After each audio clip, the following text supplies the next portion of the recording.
Julia, let me begin with you. You were watching this coverage, and it happened. Were you expecting that at some point something like this might happen on Russian television?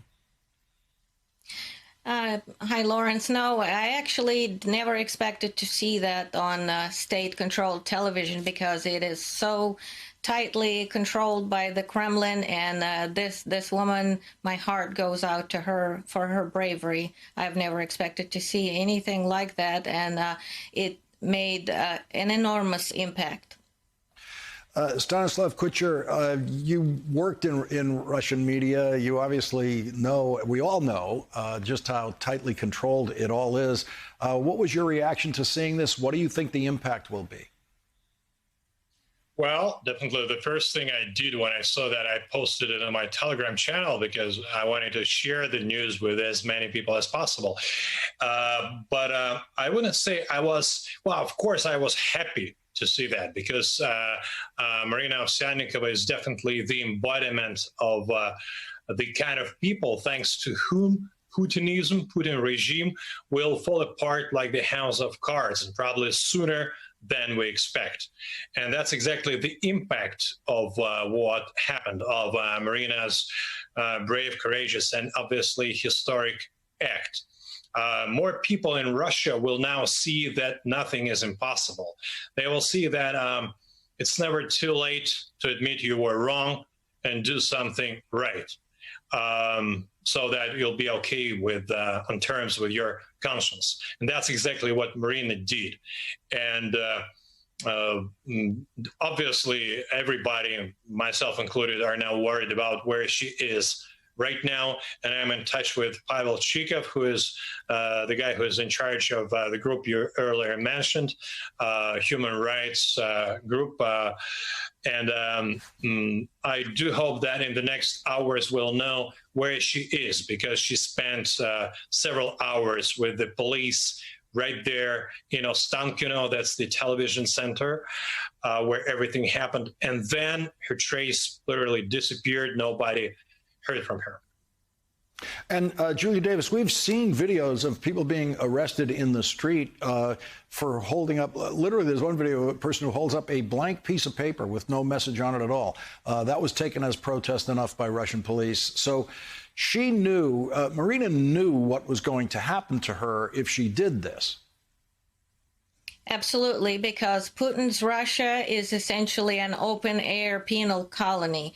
She took an enormous risk. She knows there will be very severe repercussions, and he did it anyway, and that will empower and encourage others, because the truth is unstoppable and courage is contagious. Stanislav, you know some of these television executives in Russian media.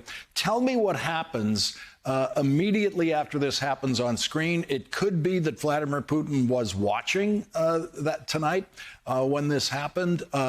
Does he pick up the phone? Do the executives go into full panic mode? What happens? Who gets fired? What's the Putin reaction? Well, first, it's worth mentioning that Ekaterina Andreeva, the news show host who was there, whom we just saw, she's one of Putin's favorite propaganda peddlers in Russia. And so, yes, it can't be excluded that he was watching when the whole thing happened.